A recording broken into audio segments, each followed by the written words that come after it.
இந்த மொத்தமாக 6 பேர் நிற்கிறாங்க இந்த வேலையில், போஸ்ட் மாற்றுறதுக்கு வேலையில் 6 பேர் தான் இந்த சின்ன ஓடைக்குள்ளே நின்று மாற்றுறாங்க.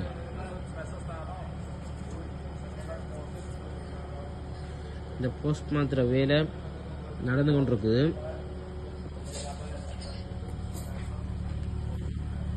தொடர்ந்து முடிய துவங்கினாங்க, இன்னும் முடிக்கல.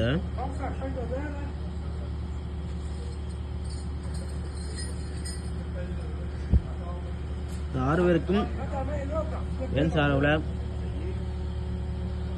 டீ வாங்கி கொடுத்தேன்.